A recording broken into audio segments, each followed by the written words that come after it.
Bonsoir à tous, ravi de vous retrouver pour ce nouveau numéro des Incorrectibles. Je ne cesse de le répéter, merci d'être toujours aussi nombreux à vous abonner à notre chaîne YouTube, mais aussi à notre chaîne Les Incorrectibles Plus sur Utréon. Merci également à notre partenaire Kalos pour son soutien. Vous trouverez d'ailleurs sous cette vidéo en description un code promo pour tout achat en ligne sur le site de Kalos. Mais sans plus attendre, c'est un événement, je le disais cette semaine sur Twitter lorsque je l'annonçais. On est ravis d'accueillir un nouvel invité incorrectible, mais ce n'est pas n'importe lequel. Et je dois le confesser, au-delà d'avoir pour lui la plus grande estime, cet invité, je lui porte également une particulière affection. En effet, il a toujours répondu présent à mes invitations, y compris quand je me suis fait débarquer. Vous voyez, moi aussi, c'était sur Sud Radio. Voilà, il y a quelques temps, enfin il y a plus d'un an maintenant, et que je me lançais sur Internet, il avait immédiatement répondu présent pour faire confiance donc à cette nouvelle aventure dans laquelle je me lançais, donc cette chaîne YouTube. Il détient d'ailleurs le record de vues de cette chaîne, c'est donc indéniablement l'incorrectible de la semaine, donc là cette fois je ne pose pas la question. Alors, je le présente, médecin, chef du service des maladies infectieuses et tropicales à l'hôpital de Garches pendant 15 ans, conseiller de nombre de gouvernements. Il a entre autres présidé jusqu'en 2016 la commission maladies transmissibles du Haut Conseil de la santé publique. Et il a eu des responsabilités dans des groupes de travail à l'Agence nationale de sécurité du médicament, ainsi qu'à l'Organisation mondiale de la santé, rien que ça. Il est encore quasi impariable pour ce qu'on nomme les médias mainstream, et pourtant, on va en parler dans un instant, on espère que cela va changer. En effet, il est avant tout professeur de médecine, donc auteur de best-seller. Il vient de signer un nouvel ouvrage qui sortira seulement dans quelques jours. Donc un grand merci de venir quasiment en exclusivité nous le présenter ici dans Les Incorrectibles. Il promet encore d'être un best-seller. Ça s'appelle les 33 questions auxquelles ils n'ont toujours pas répondu. Parce que vous avez le droit de savoir, c'est aux éditions Albin Michel. Vous l'avez donc tous reconnu. Son émission de ce soir est très très attendue. Professeur Christian Perron, bonsoir. Bonsoir Eric. Cher Christian, on est particulièrement donc heureux de vous recevoir. Alors pour commencer cette émission, je vous propose tout de suite d'entrer dans votre actualité la plus brûlante et on est vraiment particulièrement content pour vous puisque cette actualité, ce sont bien évidemment les décisions de la chambre disciplinaire du Conseil de l'Ordre des médecins rendues le 22 octobre dernier après votre comparution du 13 octobre. Ces décisions... 13 septembre bien sûr, pardon, vous voyez comme quoi je suis troublé. Alors ces décisions, elles vous donnent raison sur tout et elles rejettent les accusations qui étaient portées contre vous. Alors d'abord, avant d'aborder le sens de ces décisions, cher Christian Perron, pouvez-vous nous rappeler ce qui avait donc entraîné cette comparution devant le Conseil de l'Ordre et pour quelles raisons? Qu'est-ce qui vous était reproché? Alors, il y avait deux procédures. D'une part, les attaques contre moi d'un jeune médecin qui était à l'époque interne en médecine à l'hôpital Bichat, le docteur Nathan Peffers-Madja. Et si vous vous souvenez, après la fin de la première vague, en juillet 2020, je ne connaissais pas ce monsieur, pour qui j'avais du respect pour tous mes confrères. Il a fait une pétition nationale pour demander à ce que je sois traîné devant l'ordre des médecins pour être radié, parce que j'avais eu des propos diffamatoires. Oui, il a vraiment du boulot. Et que mon livre était scandaleux. Alors je rappelle que le troisième livre va sortir dans quelques jours, mais les deux premiers livres, il n'y a eu aucune plainte en justice, parce que tout ce que j'ai dit dans les livres, à chaque fois, il y a la référence. Donc j'étais très à l'aise. Mais enfin, je fais la connaissance par Internet de ce jeune collègue. C'est-à-dire qu'il vous contacte, c'est ça? Non, il a fait une pétition nationale. Sans même essayer de vous contacter? Pas du tout, non. C'est incroyable. Alors qu'il était interne, il démarrait juste sa carrière. Vous voulez peut-être faire parler lui. Et puis ce qui m'a beaucoup choqué, parce que moi je ne le connaissais pas, mais après, moi je ne suis pas sur Twitter, mais a posteriori, des gens m'ont envoyé des copies de tweets où il m'a diffamé, injurié dans 14 tweets pendant l'été 2020. Après, moi, je me suis permis 2-3 fois dans les médias, au début d'ailleurs sans même le citer, mais en disant, bon, un interne de médecine a fait ceci ou cela. J'ai jamais critiqué sur le plan personnel. Moi, j'ai toujours du respect pour mes collègues, même si j'approuve pas leur prise de position. Je me suis jamais permis de donner un avis sur sa qualité de médecin. Donc j'ai parfaitement respecté le code de déontologie. Je me suis simplement permis de critiquer notamment une publication, une méta-analyse qui essayait de flinguer l'hydroxychloroquine. Et avec des collègues, on a... Alors on ne va pas rentrer dans le détail, on en parlera un peu plus tard dans l'émission. On avait publié une autre étude qui montrait l'inverse. Donc voilà, je m'étais permis de critiquer une étude ce qui était mon droit, je pense, en tant que médecin, de professeur d'université, j'ai le droit de dire que je suis d'accord ou pas d'accord avec telle ou telle étude. Voilà, donc après, dans cette affaire, moi, j'ai jamais attaqué ce jeune médecin, mais après, je l'avais eu un petit peu mauvaise, c'est qu'il avait osé dire à Martha Hirsch, qui à l'époque était directeur de l'assistance publique hôpitaux de Paris, et au professeur Rioux, qui était le président des doyens des facultés de médecine d'Île-de-France, que j'étais responsable de menaces de mort contre lui. Alors là, c'était fort de café parce que, heureusement, j'avais pu avoir connaissance d'un tweet qu'il avait fait au mois d'août où il disait que ça faisait 4 mois qu'il avait des menaces de mort, donc bien avant que je connaisse son existence. Alors, heureusement qu'il y avait des constats d'huissier de tous ces tweets parce que le Conseil de l'Ordre a pu voir qu'en fait, il avait menti. Et moi, j'ai porté plainte au pénal contre lui, non seulement au Conseil de l'Ordre, d'ailleurs, il a une sanction, il a eu un avertissement, mais j'ai porté plainte. Là, vous parlez de notre temps Pfeffersmacher. D'accord. Et j'ai porté plainte contre lui au tribunal pénal et la procédure est toujours en cours pour diffamation et dénonciation calomnieuse, parce que ça a été très violent ce qu'il m'a fait, parce que dans la lettre de Martha Hirsch et dans la lettre du doyen Rioux, quand Martha Hirsch m'a supprimé ma chefferie de service, alors j'étais chef de service depuis 1994, il a dit vous n'êtes plus digne de votre fonction puisque vous êtes responsable de menaces de mort contre un jeune collègue. Alors que tout ça était totalement mensonger. Donc Martin Hirsch a utilisé une fausse déclaration pour me salir et pour me radier de ma fonction, alors que je n'avais pas à démériter dans ma fonction de chef de service. Donc voilà, c'était la première partie de la procédure, parce que moi j'avais porté plainte contre lui au Conseil de l'Ordre et lui contre moi. Le Conseil de l'Ordre m'a donné raison, mais de toute façon, au vu des éléments objectifs, il ne pouvait pas faire autrement, parce que moi je n'avais pas vraiment attaqué ce jeune collègue, j'avais juste critiqué ses publications. Alors ensuite, la deuxième partie de la procédure pour laquelle j'étais convoqué, c'était les plaintes du Conseil national de l'Ordre des médecins pour certains propos que j'avais tenus dans les médias. Et finalement, quand je regarde les plaintes qu'ils ont, les éléments qu'ils ont retenus, ce n'était pas vraiment très méchant. Et finalement, la Chambre disciplinaire a pu analyser tout ça, parce qu'avec mon avocat, on avait apporté depuis des mois tous les documents, que finalement, j'avais jamais eu de discours anti-vax, j'ai toujours été pour la vaccination. J'étais président du comité technique des vaccinations auprès du ministère de la Santé pendant des années pour promouvoir la politique vaccinale. J'ai été vice-président du groupe des vaccins de l'OMS pour l'Europe. Donc c'est impensable qu'on m'accuse d'être un anti-vax, comme se permettent certains experts, certains journalistes tous les jours. Et là, le Conseil de l'Ordre, au vu d'arguments objectifs, a dit non, Péronne n'est absolument pas anti-vax.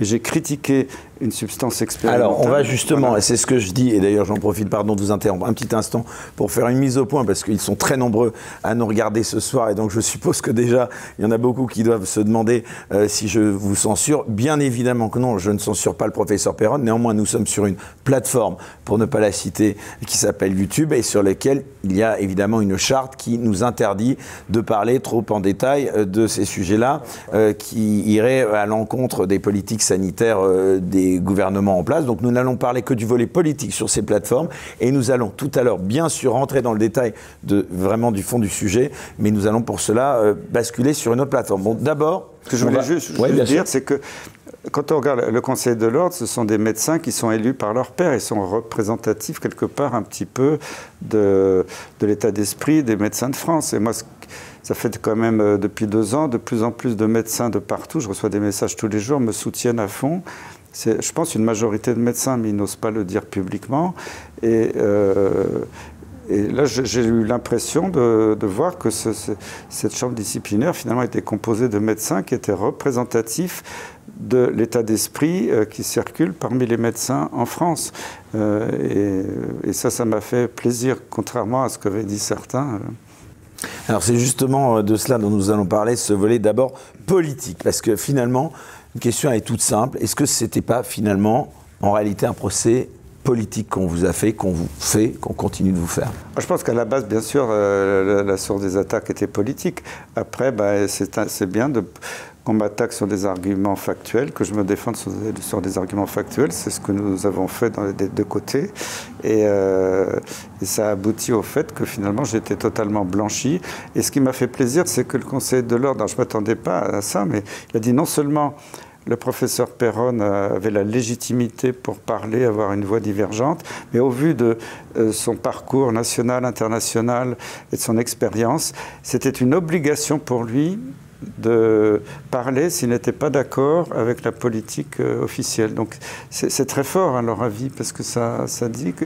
Et ça me légitime dans le fait que ce qui était inscrit dans la Constitution française, qui a été bafoué depuis quelque temps, c'est qu'un professeur d'université a une liberté de parole à partir du moment où il a des propos mesurés, qu'il n'insulte personne, et j'avais le droit de m'exprimer pour avoir des doutes sur plusieurs aspects de la politique. Et ça, ils l'ont reconnu. C'est très important parce que récemment, avec un avocat, on avait porté plainte auprès du Conseil d'État avec d'autres médecins pour demander le respect de la liberté d'expression des médecins.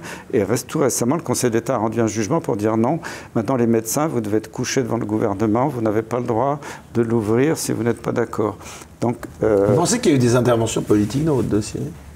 Ah ben, ça serait étonnant qu'il n'y en ait pas eu.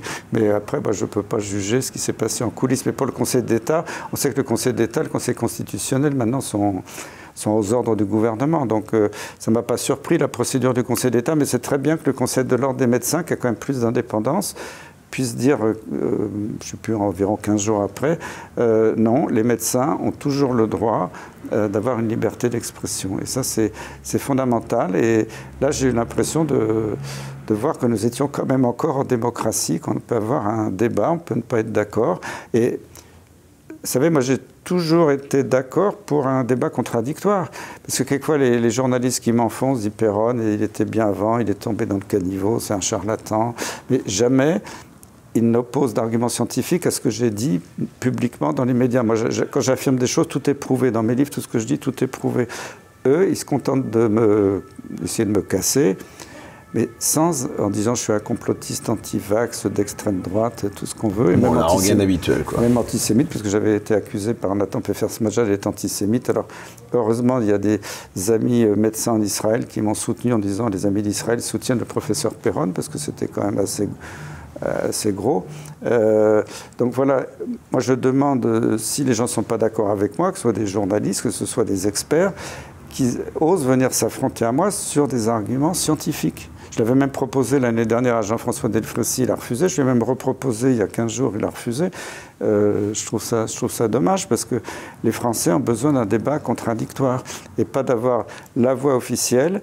Et puis, s'il y a un médecin qui ose l'ouvrir, tout le monde l'écrase en disant non, il dit n'importe quoi, c'est un anti-vax, sans même discuter le fond de ce que j'ai dit ce jour-là sur tel ou tel point médical ou scientifique.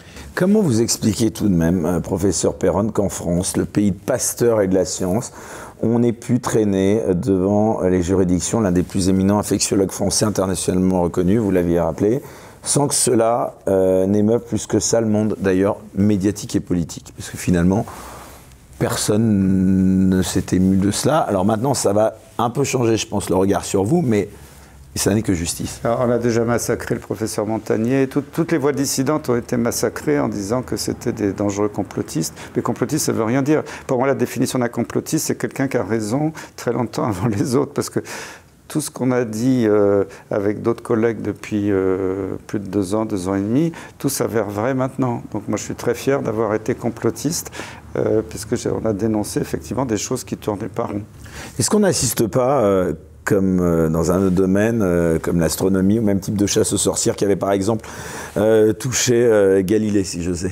Alors déjà, c'est drôle parce qu'il y a plusieurs années, quand je me battais pour la maladie de Lyme, c'est cette maladie d'une bactérie transmise par les tiques et qui n'a pas le droit d'exister officiellement pour d'autres raisons. J'avais été devant l'Académie de médecine pour faire une conférence. Et il y avait un vieil académicien qui m'avait traité de terroriste parce que j'osais parler de la maladie de Lyme. Et dans mes diapositives, dans ma présentation, tout ce que je disais, il y avait les publications scientifiques, les sources. Donc j'avais raconté des choses très sérieuses, très sourcées. Mais comme la maladie de Lyme n'avait pas le droit d'exister, on m'a balayé d'un revers de main. Et déjà à l'époque, il y avait un journal alsacien, je me souviens, qui avait titré, il avait pris une photo de la coupole de l'Académie de médecine en disant que j'étais Galilée devant le tribunal de l'Inquisition. Donc j'ai l'habitude maintenant.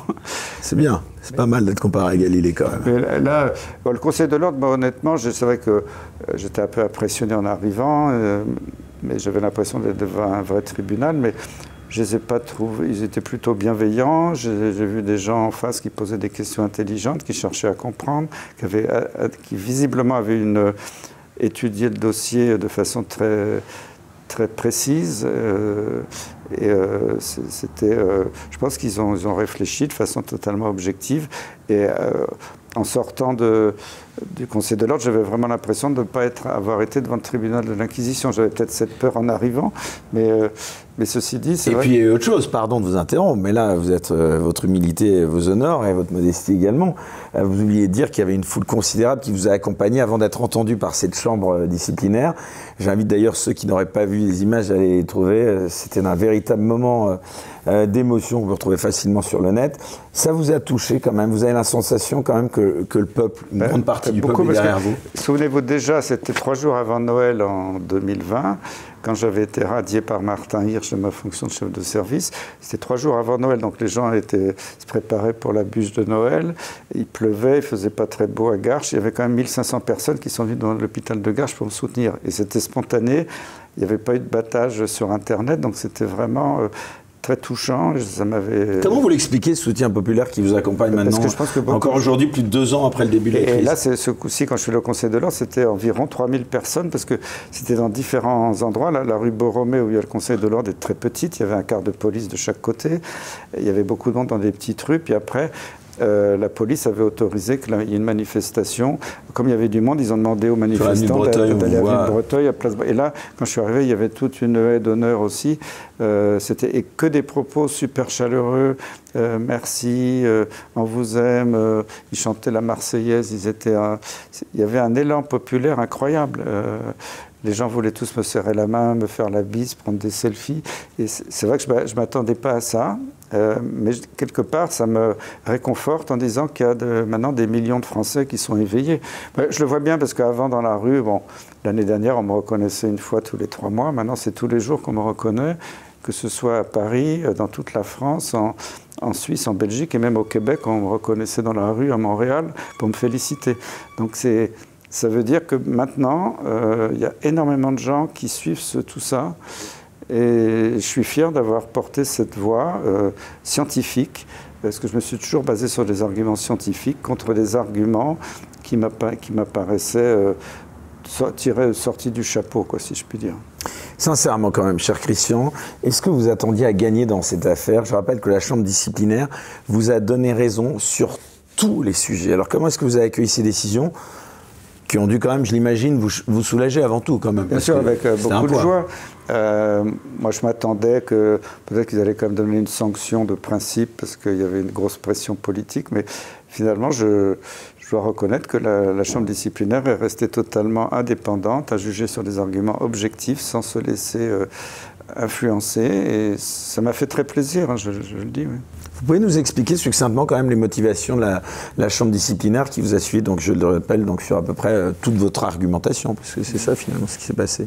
Ben, je peux pas dire qu'est-ce qu'il y avait dans leur tête. Oui, enfin bon. Ce que je veux dire, c'est globalement, la Chambre disciplinaire, c'est le conseil. Encore une fois, pas dans ce détail cette partie de l'émission, mais c'est toute votre argumentation qui a été finalement reconnue. Oui, là, ils ont reconnu, parce que à chaque fois que j'étais accusé de ça, telle ou telle fait, on a apporté avec mon avocat Thomas Benagès, et je remercie Maître Thomas Benagès qui a été remarquable, qui a fait un gros travail.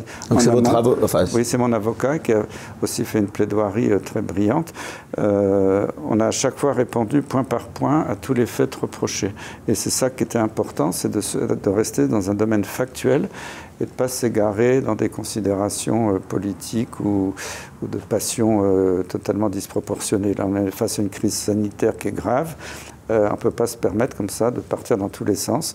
Et là, je dois reconnaître que les membres du jury du Conseil de l'Ordre ont été très factuels et se sont appuyés sur toutes les données qu'eux avaient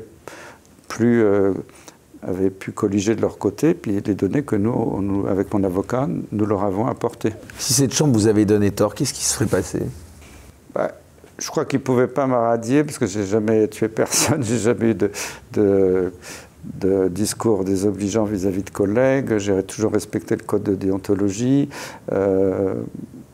Finalement, ils n'avaient pas beaucoup d'arguments pour me donner une sanction sévère. Je me suis dit, peut-être qu'ils vont me donner un avertissement, parce qu'ils sont un peu obligés dans le contexte politique. Mais à la limite, moi, ça ne m'aurait pas changé ma vie, parce que maintenant, je suis retraité. Mais c'est plus symbolique, et je suis content qu'il m'ait redonné mon honneur, parce qu'on a essayé de me salir. Et je suis très content d'avoir été blanchi, parce que je pense que, en regardant ma carrière, je me suis toujours mis au service des patients, tout le temps, même dans des situations compliquées avec la maladie de Lyme qui n'est pas reconnue officiellement. J'ai toujours servi mon pays. Pendant 15 ans, comme vous le disiez, j'ai été président de différentes instances, j'ai conseillé différents gouvernements pour gérer les crises sanitaires, les épidémies, pour gérer la politique vaccinale.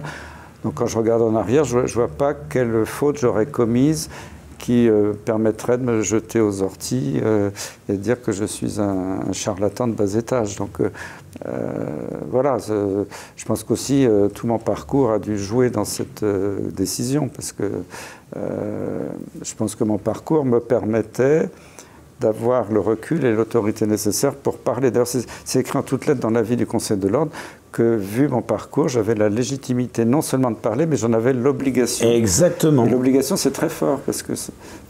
La Chambre, mais je vais reprendre ce que vous venez de dire, parce que là j'ai le texte sous les yeux, la Chambre disciplinaire a notamment réaffirmé votre statut de, je cite, spécialiste internationalement reconnu et légitime à s'exprimer sur le sujet du Covid, et a même indiqué que vous en aviez l'obligation, ce que vous disiez. Donc plus largement, cette victoire, elle a un sens vraiment profond. Est-ce que ce n'est pas le signe que votre courant de pensée, vos positions, vos idées, d'abord sont en train de gagner le combat et de s'imposer de façon croissante?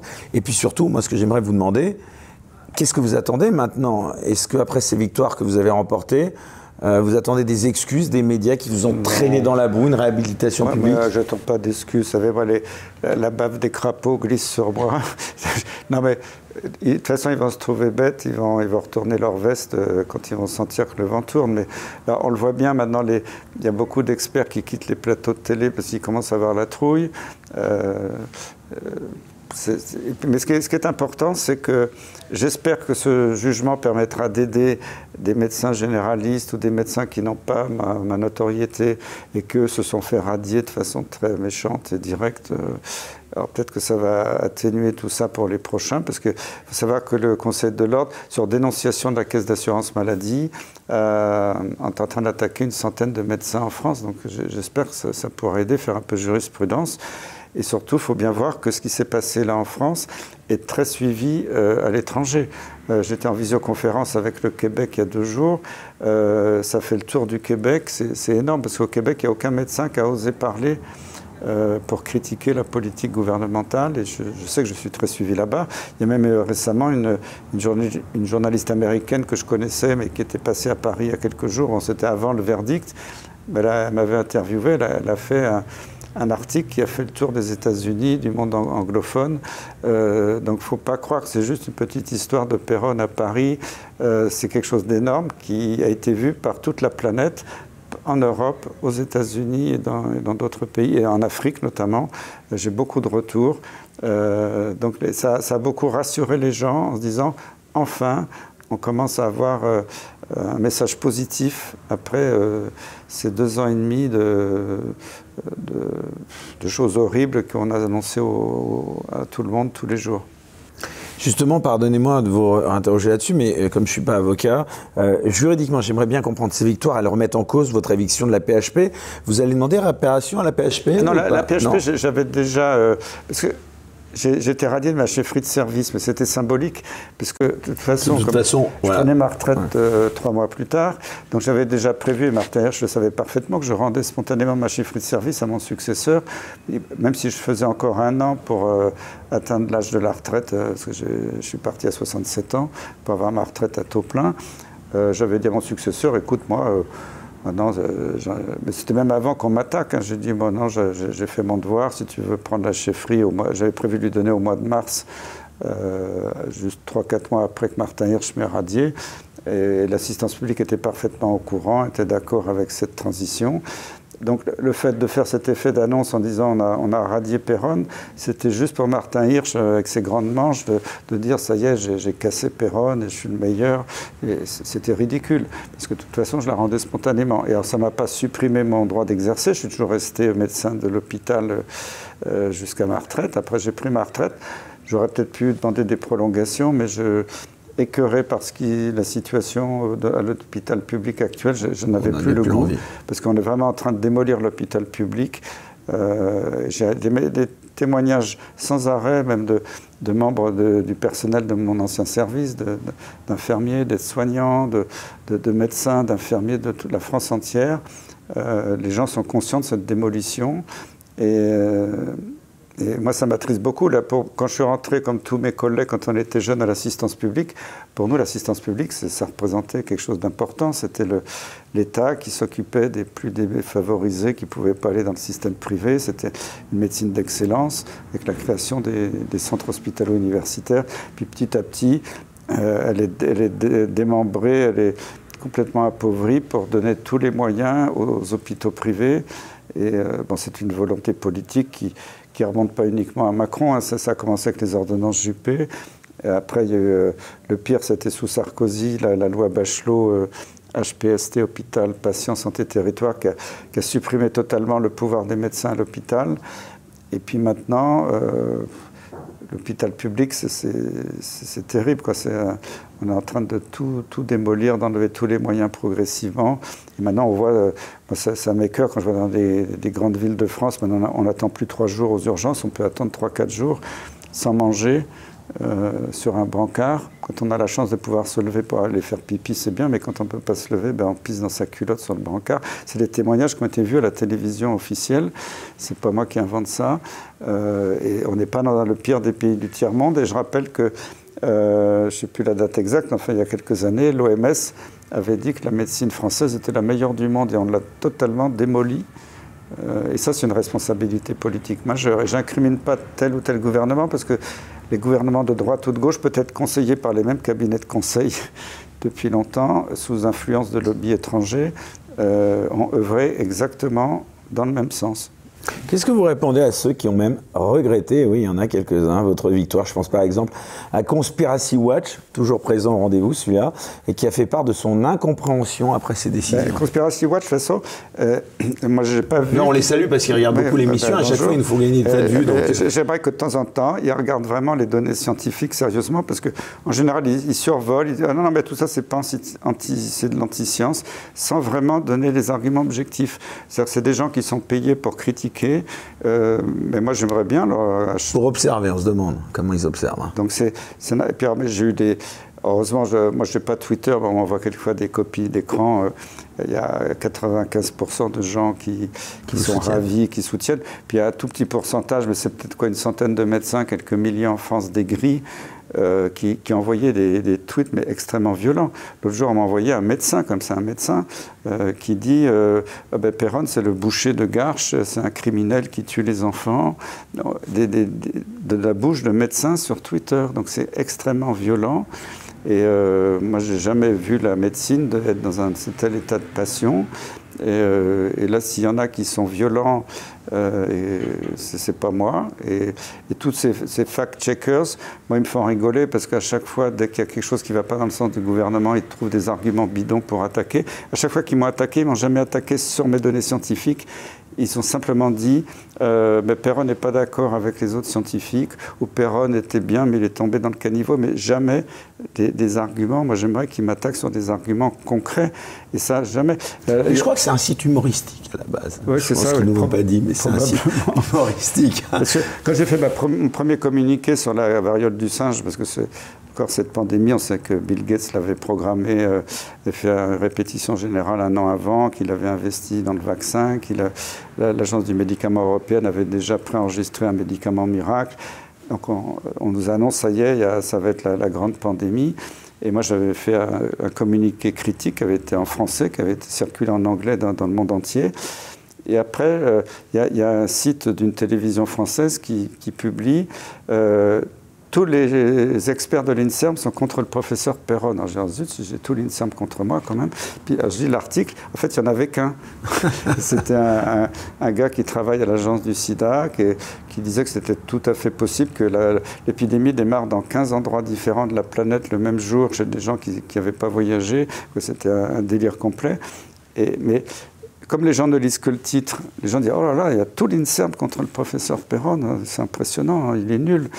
Mais en fait, quand on lit, c'est un gars qui, sur des arguments qui ne sont pas bons, juge ce que j'ai dit, alors que moi, ce que j'ai dit, quand même, je suis désolé, j'ai géré les épidémies pendant des années, j'ai suivi les cours de virologie, de bactériologie de l'Institut Pasteur, je sais quand même ce que c'est qu'une épidémie, et il ne faut pas nous raconter des tarabistouilles sur cette variole du singe. Donc, je suis fier de l'avoir dit dès le premier jour. Ah non, mais Conspiracy Watch, ils sont au-dessus quand même de vous en compétences médicales, je suis sûr. Donc vraiment, en tout cas, voilà, une petite précision. Bon, ça c'était anecdotique. Christian Perron, comme nous l'avons évoqué, vous avez été attaqué en raison, bien sûr, des critiques que vous aviez prononcées et écrites à l'égard de la politique sanitaire du gouvernement. Je rappelle que vous avez publié dès 2020 le best-seller « Y a-t-il une erreur qu'ils n'ont pas commise ?» sous-titré « Covid-19, l'union sacrée de l'incompétence et de l'arrogance ». Puis en 2021, décidément, ils n'ont toujours rien compris dans le sous-titre éclairant était cette fois-ci Covid-19, celui qui dit les vérités doit être exécuté. Dans quelques jours, je le rappelle, c'est ce nouveau, sans doute encore best-seller qui va sortir. Les 33 questions auxquelles ils n'ont toujours pas répondu, sous-titre parce que vous avez le droit de savoir aux éditions Albin Michel. Alors quand vous voyez qu'Agnès Buzyn, ex-ministre de la Santé, a été mise en examen par la Cour de justice de la République pour, je cite, mise en danger de la vie d'autrui et placée sous le statut de témoin assisté pour les faits, je cite là encore, abstention de combattre un sinistre. Et qu'Édouard Philippe a été placé il y a quelques jours sous le statut de témoin assisté également pour, je cite, mise en danger de la vie d'autrui et, je cite là encore, abstention volontaire de combattre un sinistre. Est-ce que ça vous satisfait? C'est le temps long de la justice et de l'histoire qui vous donne raison quand même. Satisfait. Alors, la Cour de justice de la République fait un travail d'investigation remarquable. D'ailleurs, ils m'ont auditionné 2 fois il y a plus d'1 an maintenant. Après, moi, j'en veux pas à titre personnel à tel ou tel ministre. D'ailleurs, c'était sympa aussi parce que dans son jugement, la chambre disciplinaire a dit que si j'avais attaqué Agnès Buzyn, Olivier Véran, bien qu'ils soient médecins, je ne les ai pas attaqués en tant que médecins dans leur pratique médicale, je les ai attaqués en tant que personnalité politique et que j'avais tout à fait le droit de le faire, que ce n'était pas une atteinte au code de déontologie ou de santé publique. Olivier Véran, il n'a pas encore été entendu par la Cour de justice, mais il fait l'objet de plaintes. Vous pensez qu'il doit subir le même sort? Non, moi je ne suis pas là pour juger. Hein. D'accord. J'ai beaucoup critiqué sa politique, qui était cataclysmique à beaucoup d'égards. Mais après,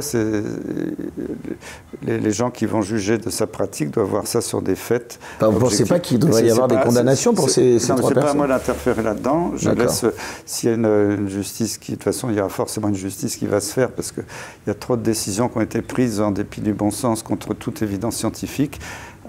Et trop de mensonges, mais ça, c'est pas à moi de juger. Enfin, Jérôme Salomon, Jean-François Delfrécy ou même Jean Castex, vous ne pensez pas quand même, sans parler forcément de justice, mais qui ne devrait pas quand même rendre des comptes? Vous disiez, Delfrécy, vous l'avez contacté, c'est ça, il y a quelques... Oui, je l'avais contacté l'année dernière, je l'ai recontacté il y a 15 jours. Et il ne veut toujours pas... Parce qu'il y a comment vous expliquez ça? C'est un journal français important qui aurait aimé faire une interview croisée entre nous deux, mais lui, mais je pense qu'il doit avoir, un peu la trouille. Bon, c'est vrai que Jean-François Delfrécy, ce qui m'avait favorablement surpris, c'est que depuis presque 1 an, il commençait de temps en temps à avoir un discours déviant, en disant bah oui, mais c'est pas vraiment un vaccin. Et puis là, quand il est parti, il a tout balancé en disant bah, finalement le bilan de notre action était nul, ce vaccin n'a pas marché, etc. Donc c'est dommage qu'il l'ait dit en partant. Parce que c'est quelqu'un d'intelligent. J'ai travaillé avec lui, je le connais. Après, Jérôme Salomon, ça me fait de la peine parce que je l'ai connu interne dans mon service. Toute sa carrière, il est monté dans mon service. Et même s'il travaillait un peu il était conseiller à l'époque de Bernard Kouchner, après de Marisol Touraine. Mais Jérôme Salomon, c'est moi qui l'ai nommé professeur. Il était un peu mon bras droit avant qu'il soit nommé directeur général de la santé. Donc je le connais très bien. C'est quelqu'un d'intelligent, rigoureux, qui aime bien appliquer les procédures. Je n'ai pas compris toutes les décisions qu'il a prises. Est-ce qu'il a été forcé par des pressions extérieures? Parce que je ne l'ai pas reconnu dans la façon dont il a géré la crise. Voilà. Après, ce n'est pas à moi de juger. Il y a des autorités compétentes pour ça. Autre événement, pardon, qui justement a dû, sans doute, je pense quand même, vous réjouir quand même. On en parlait tout à l'heure quand même, mais on va y revenir un instant quand même. C'est la mise à l'écart de Martin Hirsch, de la direction de la PHP, intervenu il y a quelques semaines. J'aimerais connaître votre réaction. Alors Martin Hirsch, qui apparemment regarde beaucoup notre émission et qui a apparemment aussi beaucoup de boulot, puisqu'il nous a déjà poursuivi en diffamation. Il a en première instance perdu. Il a encore fait appel, donc vraiment, il a vraiment du temps à perdre. Apparemment. Vous qui avez tout connu de l'intérieur, quel bilan vous faites des années justement de direction de Martin Hirsch à la PHP? Je pense que ce n'est pas le seul. Tous les directeurs de l'assistance publique ont été au service d'une politique générale, à mon avis, qui était pilotée de l'étranger, où les ministères, les uns après les autres, ont organisé un petit peu la démolition de l'hôpital public. Et la PHP, qui était un fleuron mondial de l'hospitalisation en France, est devenue rabougrie avec un manque de moyens criant, un manque de personnel. Il y a plein de services qui sont fermés. Dans les services encore ouverts, on a fermé la moitié des lits parce qu'il n'y a plus de personnel. En plus, on a suspendu les soignants qui ne voulaient pas être vaccinés. Donc, on est dans une vraie... Moi, j'ai encore beaucoup de collègues qui travaillent encore à l'assistance publique qui me disent que c'est de plus en plus catastrophique. Ils en ont ras-le-bol de travailler dans cette institution, pourtant qu'ils aimaient du plus profond d'eux-mêmes. Et les malades sont quand même aussi inquiets parce qu'ils ne sont plus pris en charge comme avant.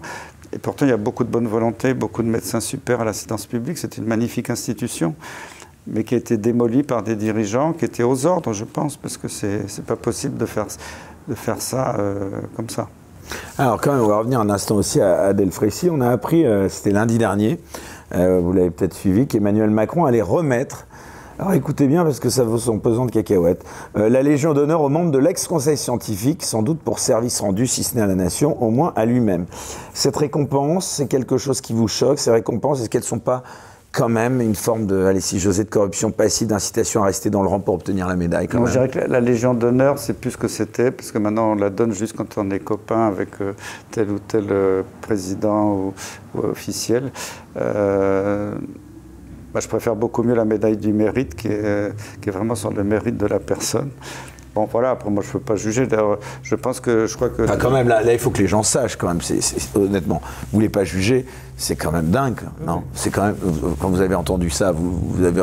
Il y avait aussi Karine Lacombe qui avait la Légion d'honneur pour dire des choses qui n'étaient pas toujours prouvées à la télévision. Ben voilà, bon, c'est comme ça, c'est le régime actuel. J'espère que ça changera quand même. Justement, c'est quand même curieux parce que Delfrécy, bon, il a dit des choses quand même, vous l'aviez encore rappelé, plutôt différentes de ce qu'il avait dit avant. Pourquoi une telle parole, elle n'a pas été prononcée plus tôt quand même, avec plus de 2 ans de recul? J'aimerais quand même vous entendre sur ce rôle du conseil scientifique qui est quand même appuyé ou validé tous les choix du gouvernement. Ça faudrait lui demander, mais je pense qu'ils étaient tous partis dans une action qu'ils allaient tous gagner, qu'on allait changer tout en médecine, qu'on allait vers un nouveau monde médical. Et puis, tout ce qu'ils ont fait, ça a commencé à s'effriter. Il y a des scandales qui sortent tous les jours qui montrent que toutes leurs décisions s'étaient basées sur du vent, sur des fausses données. On voit les grands labos pharmaceutiques où leurs données maintenant rendues publiques montrent que les données n'étaient pas fiables. Donc tout s'était frité. Je pense qu'ils étaient dans un état... Non, parce que l'idée de départ de s'appuyer sur la science, c'était quand même une idée louable. Ils étaient dans un état de toute puissance, je pense qu'on va y aller. Puis petit à petit, tout ça ne s'est pas encore complètement écroulé, mais bientôt ça va complètement s'écrouler. Parce que ils ne peuvent pas tenir ce discours éternellement. Puis les médecins, au début, qui les ont crus... Moi, je suis en contact avec beaucoup de médecins en France qui m'appellent, qui m'envoient des messages, même de l'outre-mer. Ils voient ce qui s'est passé et puis ne croient plus du tout dans tout ça. Bon, alors, s'il a la Légion d'honneur, tant mieux pour lui. Mais moi, ça me fait ni chaud ni froid, honnêtement. Les enseignements quand même de cette crise, professeur Perron, j'aimerais quand même vous demander comment est-ce qu'on pourrait faire à l'avenir, parce que c'est pas le tout de faire le constat aussi de ce qui n'a pas marché, comment est-ce qu'on pourrait faire au niveau des solutions pour qu'à l'avenir, on associe mieux l'expertise scientifique véritablement à la décision politique? C'est très simple, il suffit de supprimer les cabinets de conseil, d'interdire le lobbying et d'interdire les liens entre l'industrie pharmaceutique et les médecins, les pharmaciens, les décideurs de santé publique. C'est très facile à faire dans les faits. mais il y a une telle corruption qu'en pratique, c'est très difficile. Donc il faudrait un jour qu'il y ait un gouvernement qui ait la poigne et qui fasse le ménage pour que les choses soient claires. Moi, je ne suis pas contre l'industrie pharmaceutique. Elle a apporté des progrès, des médicaments nouveaux qui ont quelquefois été merveilleux. Donc ce n'est pas du tout une attaque frontale contre l'industrie. C'est la façon dont, au fil des années, on a laissé l'industrie coloniser tout et décider des politiques de santé. Quand on voit que même les rédacteurs en chef des grands journaux médicaux ont avoué eux-mêmes que leurs journaux étaient corrompus par l'industrie, que beaucoup d'articles publiés étaient faux, truqués, c'est pas moi qui le dis, c'est eux, donc je ne suis pas complotiste là.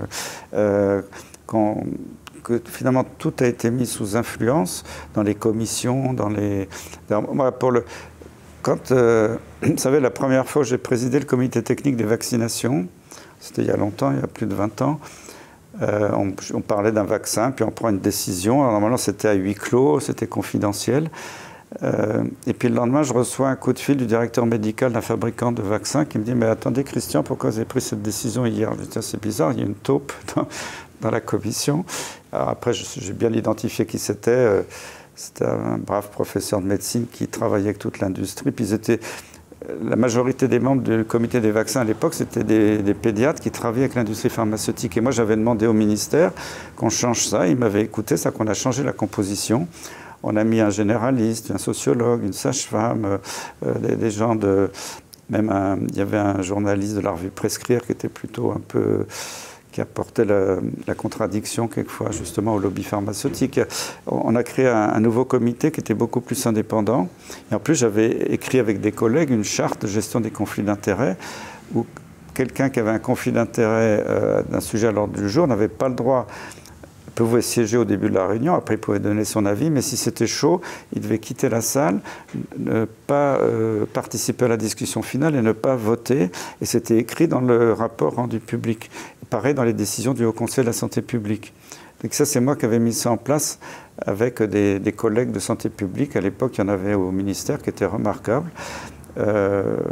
Et ça, j'ai présidé pendant 15 ans. On peut me reprocher tout ce qu'on veut. Ça, je l'ai fait respecter à la lettre. Et j'ai jamais eu une seule attaque là-dessus, ni une seule remise en cause d'un avis pour des histoires de conflits d'intérêts mal gérés. Quand j'ai vu ce qui s'est passé avec le Conseil de la santé publique en 2020, j'étais ahuri puisque les avis étaient rendus sans vote. La moitié des gens qui donnaient leur avis dans le Haut Conseil, ce n'étaient pas des membres de la commission, ils n'avaient rien à faire là. Il n'y avait aucune déclaration des conflits d'intérêts. Plusieurs membres, dont le président, la vice-présidente, avaient des conflits d'intérêts majeurs avec les labos. Et personne n'en a parlé. Ils ont rendu un avis qui n'était pas officiel, puisqu'il n'y avait pas de vote, il n'y avait rien. En plus, après la loi Bertrand, on nous a obligés au Conseil d'enregistrer tout ce qu'on disait pendant les commissions. Donc il y avait quelqu'un qui venait, qui enregistrait sur un ordinateur. En plus, il tapait à l'ordinateur un résumé de discussion que je devais signer en tant que président pour dire « Professeur Tartampion a dit ça, le machin a dit ça ». Je regardais qu'il avait à peu près retranscrit des choses correctes et je signais le compte-rendu. Alors, ce compte-rendu des discussions n'était pas public. L'enregistrement sur, pas bande magnétique, maintenant c'est sur informatique, n'était pas public. La recommandation ou l'avis était public. Donc, quand j'ai vu que le Haut Conseil prenait des avis sans respecter aucune des procédures, avec un avocat, on a demandé... Parce que moi, quand j'étais président, on m'a dit « bon, on vous impose ça, mais rassurez-vous, c'est pour la transparence, parce que si un jour il y a un nouveau scandale sanitaire, n'importe qui dans la population pourra avoir accès au débat du Haut Conseil via la CADA, qui est la commission d'accès aux documents administratifs. » Donc moi, je dis « c'est très bien. » Connaissant ça, quand j'ai vu les avis du Haut Conseil en 2020, avec un avocat, on a demandé au Conseil, je crois que c'était le Conseil d'État, et à la CADA de nous donner les enregistrements. On s'est dit, ben non, il n'y a pas d'enregistrement. Donc ça veut dire que la loi n'a pas été respectée encore une fois. Donc ça, je peux en mettre comme ça beaucoup. Moi, j'étais dans le système, j'étais écœuré de voir qu'on a foulé le droit. Alors quand on a dit au Conseil d'État, mais c'est pas normal, ça n'a pas respecté la loi, ils ont dit, ah ben oui, mais s'il y avait urgence, alors ça se comprend. Mais en plus, c'est moi qui avais aussi écrit avec des collègues la procédure d'urgence. On peut rendre en urgence des avis dans les règles en moins de 24 heures à un ministre. Ça, je l'ai fait beaucoup de fois. Si les gens n'avaient pas le temps de se déplacer parce qu'il y avait urgence, ben, à l'époque, il n'y avait pas la visioconférence. On faisait en conférence téléphonique. On échangeait par mail un projet de texte, et puis on discutait pendant toute l'après-midi ou la soirée, puis on faisait un vote électronique, et le lendemain, le ministre avait un avis officiel sur son bureau, après qui était rendu public, avec les signatures, la gestion des conflits d'intérêts. Donc tout ça, on pouvait parfaitement le faire. Et tout ça a été balayé d'un revers de main. Puis en plus, ce qui était très choquant, c'est qu'il y avait quand même une très belle expertise en France avec des commissions comme le Haut Conseil de la Santé publique ou autres. Et on a créé des nouveaux comités Théodule, comme le comité scientifique, conseil scientifique, etc. Pourquoi on crée un nouveau conseil, alors que ce soit les gens qui doivent gérer les crises habituellement, qui sont les mieux à même de gérer une nouvelle crise? C'était purement politique, ça n'avait aucun sens. Et quand on voit les décisions qu'ont prises ces conseils scientifiques, bon, c'était assez affligeant. Donc j'étais très choqué par toute cette gestion. C'est vrai que moi, on ne m'a jamais demandé mon avis. Je me souviens, à l'époque, j'avais été invité, j'étais encore la chance d'être invité sur le plateau de TF1, quand il y avait la soirée électorale, je ne sais plus si c'était les législatives, il y avait tous les hommes, personnalités politiques qui étaient là. Et puis en coulisses, je suis allé 2 fois sur le plateau, c'était en direct, je serre la main d'Olivier Véran qui venait juste de prendre ses fonctions. Puis je lui dis, voilà, monsieur le ministre, moi j'ai une petite expérience, si vous voulez que je vous aide, je suis à votre disposition. Puis je connais bien Jérôme Salomon qui était dans mon service.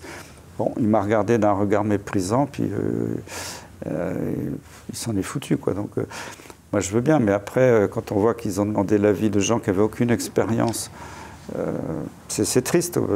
Pour mon pays, je trouve ça triste. Et alors, c'est intéressant que vous parliez d'avis, parce qu'il y a au moins peut-être un point d'accord avec Jean-François Delfraissy. Lors de son départ, il avait également regretté l'absence de concertation avec les citoyens dans la gestion de cette crise du Covid. C'était un point d'accord, justement, avec lui. C'est pour ça que ce qu'a dit Delfraissy en partant, il a dit on n'aurait pas dû prendre des mesures contre les libertés. On aurait dû laisser circuler le virus pour développer l'immunité collective et on aurait dû écouter l'avis des citoyens. Et ça, c'est très important. Je rappelle que, vous savez, les soi-disant puristes à l'INSERM et les fact-checkers, là, ils vous disent faut respecter ce qu'on appelle la médecine basée sur les preuves, l'evidence-based medicine en anglais.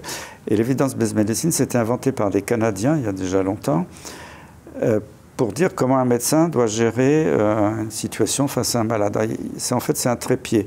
Le premier pied, la première base, c'est effectivement les publications scientifiques. Si sur le domaine que vous devez gérer, il y a des bonnes publications, qu'il n'y a pas de souci, vous dites à votre malade, voilà, c'est tel traitement qui est recommandé, ça sort, il n'y a pas de contestation dans la littérature médicale, c'est très bien. Okay. Il y a beaucoup de maladies pour lesquelles il n'y a pas de bonnes publications.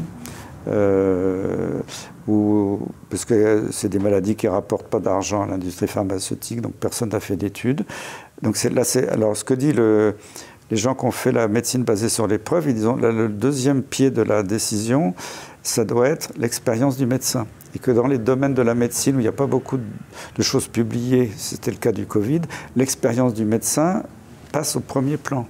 Donc un médecin qui dit voilà, j'ai traité 1500 malades et j'ai des super bons résultats, et s'il le fait honnêtement, quand on a vu tout ce groupe de médecins qui ont soigné le Covid avec un produit que je ne citerai pas, mais qui ont même publié pour certains d'entre eux en disant qu'ils avaient eu 0 mort, 0 hospitalisation, on les a traités de charlatans, certains ont été radiés pour avoir osé dire ça, alors que ils avaient accompli parfaitement la médecine basée sur les preuves, puisqu'il n'y avait pas encore beaucoup de données scientifiques. Et le troisième point, c'est pour ça que je rejoins ce que vous dites, de la médecine basée sur les preuves, le troisième point du jugement de la prise de décision du médecin, c'est l'accord du malade.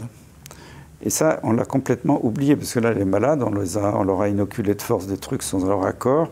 C'était surtout pour des produits expérimentaux, donc ça a été très grave et une violation très grave de la médecine basée sur les preuves. Parce que les fact-checkers et autres individus qui se disent les défendeurs de la science, ils ne regardent que les publications.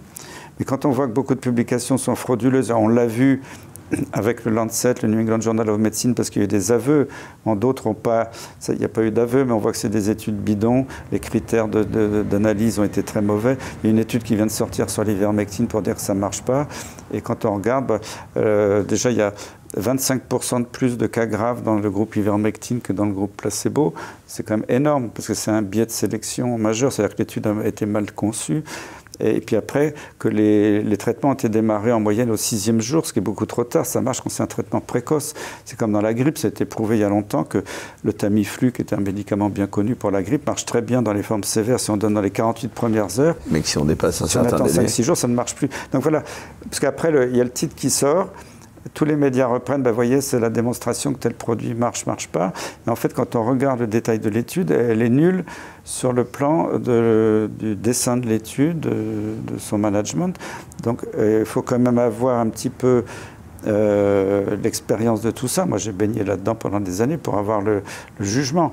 Un petit fact-checker qui a fait Sciences Po, peut-être un certificat de statistique, il est incapable de juger ça. Et voilà, c'est pour ça que quand un fact-checker dit quelque chose, maintenant j'ai tendance à penser que c'est l'inverse qui est vrai. Parce que le problème, c'est qu'il faudrait qu'il y ait des fact-checkers, et ça, malheureusement, c'est l'étape ultime.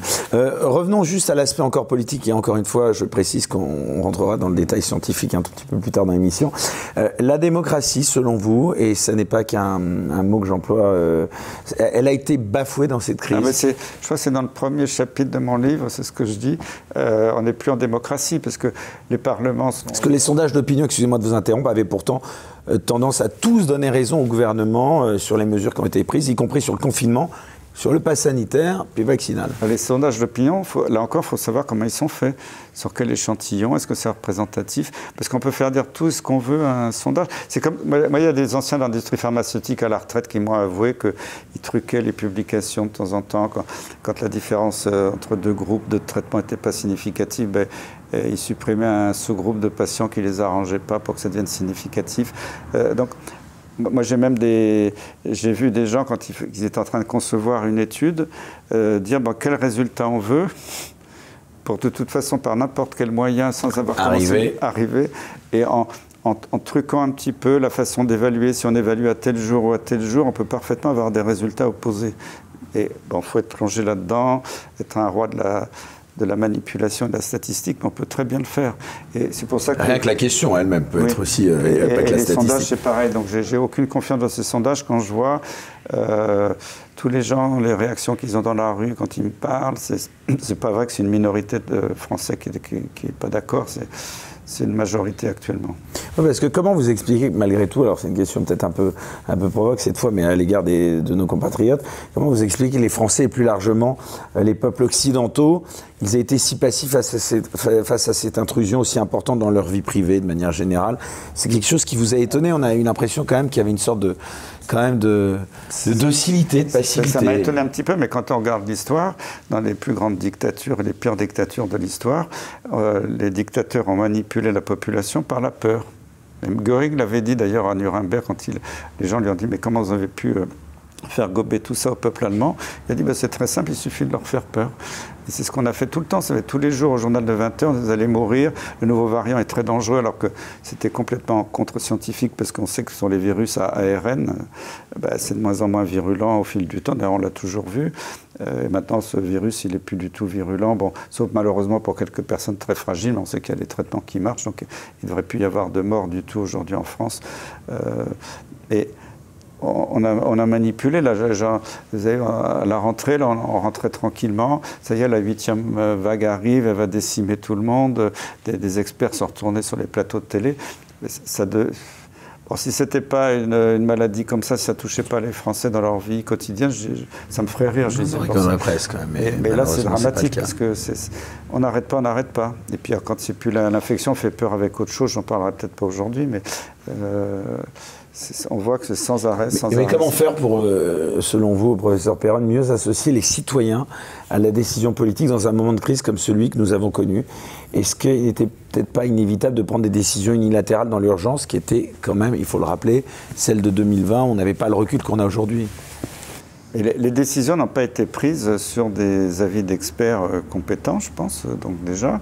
Après, la représentation nationale, nos députés, nos sénateurs ont été totalement marginalisés. Or, certains ont été un petit peu mis aux ordres, peut-être par des moyens que je ne connais pas et que je ne peux pas juger. Mais moi, j'ai vu des retournements de veste de députés, de sénateurs impressionnants, y compris des personnalités politiques qui ont dit publiquement tel médicament m'a sauvé.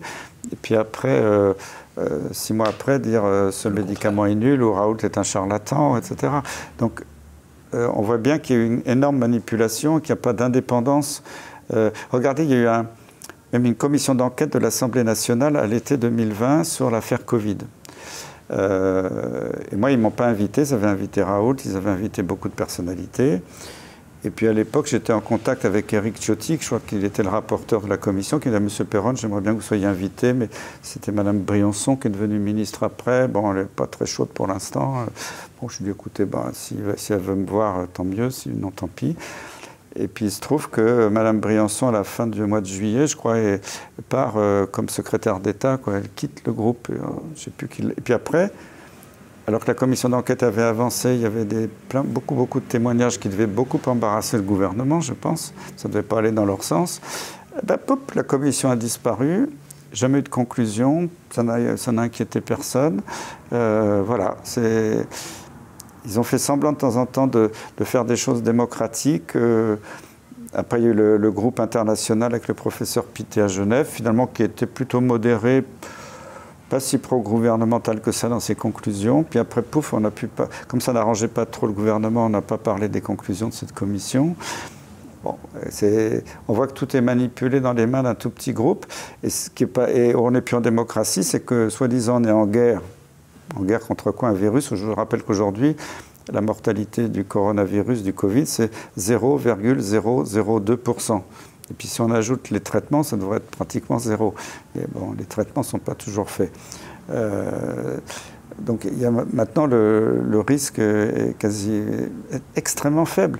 Et comment on peut maintenir l'État de la France, le gouvernement, dans un état de guerre, d'urgence sanitaire, avec un conseil de guerre, quasiment conseil de défense, qui se réunit en catimini, on ne connaît pas les membres, on ne connaît pas leurs conclusions, ils font tout ce qu'ils veulent, ils sont au-dessus des parlementaires, au-dessus même des ministres. Donc c'est Macron tout seul, avec une poignée de personnes à l'Élysée, qui décide de ce qu'on va faire en France. Puis il y a la même chose à l'Europe, quand vous voyez Ursula von der Leyen, la présidente de la Commission européenne, qui s'octroie, alors ce n'est pas son domaine de compétence, de donner des financements pour les vaccins, pour des médicaments, pour la guerre, alors que ce n'est pas du tout son domaine de compétence. Et heureusement qu'il y a des députés européens qui commencent à se révolter, mais il y a comme ça, et puis on voit l'influence des cabinets de conseil tout autour. Il y a quand même ce rapport du Sénat qui a mis en cause, alors il n'y a pas que McKinsey, il y en a 2 ou 3 autres cabinets de conseil, mais le gouvernement français a donné plus d'1 milliard d'euros, c'est le Sénat qui le dit, pour des cabinets. Finalement, quand ils ont regardé les rapports, il n'y avait pas grand-chose dedans, il y avait quelques pages, avec souvent des banalités que les membres des commissions officielles ou les fonctionnaires de très bonne qualité dans les ministères auraient pu donner, et surtout pour coordonner une politique mondiale, parce que à cause de ces cabinets, on a vu que la même décision était prise le même jour en Autriche, en Australie, en Suède, au Canada, en Argentine, parce qu'ils sont partout dans le monde entier. Et j'ai une bonne nouvelle, l'autre jour, j'ai appris que McKinsey faisait ses valises, je ne sais pas si c'est vrai. Oui, j'ai entendu ça aussi. Donc ils vont peut-être rentrer par la fenêtre après, mais bon. J'aimerais, pardon, de revenir un instant pour finir définitivement dans cette émission, de parler de Jean-François Delfraissy. Vous proposez de commenter l'une des phrases qu'il a pu prononcer une fois libre de ses fonctions de président du Conseil scientifique. Écoutez bien, il a dit, je cite, « Au nom de la santé, en croyant bien faire, nous, tous, directeurs d'EHPAD, d'administration, on a fait passer la santé, c'est édifiant, avant l'humanité. » Qu'en pensez-vous, professeur Perron? Est-ce qu'on peut dire, comme certains ont pu le regretter, que ces 2 années ont constitué un véritable tournant anthropologique pour les sociétés occidentales? Oui, c'est sidérant cette phrase quand même, cette reconnaissance. Alors, on voit qu'il y a eu un mépris finalement de l'individu. Ce qui m'a beaucoup choqué, c'est que les personnes âgées, alors ceux qui ont échappé à la mort, qui n'ont pas eu l'injection létale de Rivotril, qui ont survécu au Covid alors qu'on leur a refusé. Parce qu'il y a des EHPAD où ils ont traité, il y avait 0 mort, des EHPAD où on n'a pas traité, il y a eu jusqu'à 50% de mortalité. Après, quand ils ont résisté, on a imposé la vaccination, et puis surtout, on a imposé ça aussi aux personnes de la famille qui venaient les visiter, aux soignants, porter le masque. Et moi, je connais heureusement c'est pas dans ma famille directe, mais des personnes âgées qui sont restées plus d'1 an sans voir leurs proches, leurs enfants, leurs petits-enfants, parce que les enfants et les petits-enfants refusaient l'inoculation. Et c'était une mise à mort à petit feu par isolement, dépression.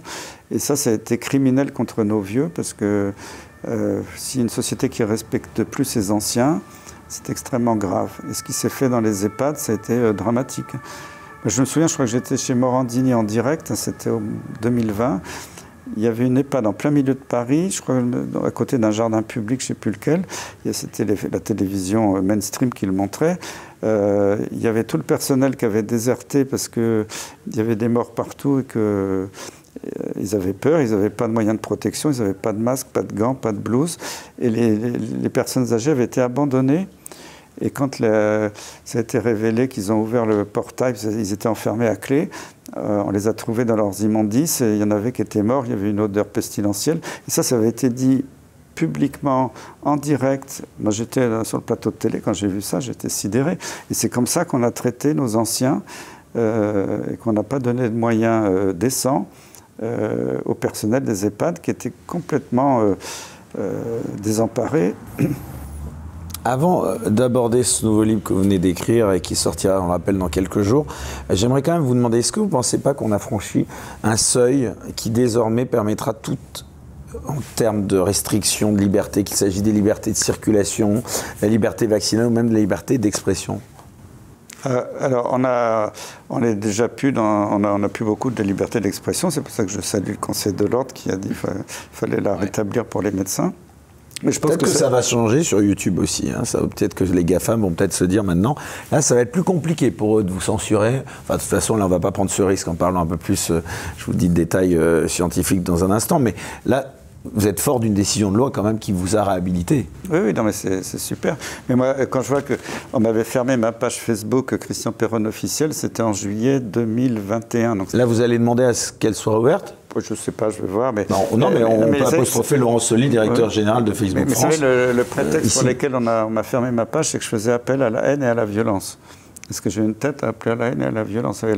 C'est du grand n'importe quoi. Et puis dès que vous mettez un petit article qui dérange, on vous met un avertissement. On se croirait sous Staline, quoi. Il n'y a plus aucune liberté d'expression. Alors l'autre jour, j'étais effaré parce que quand j'étais au Parlement européen, j'ai assisté, parce que l'après-midi, je devais attendre. On pouvait rentrer dans les...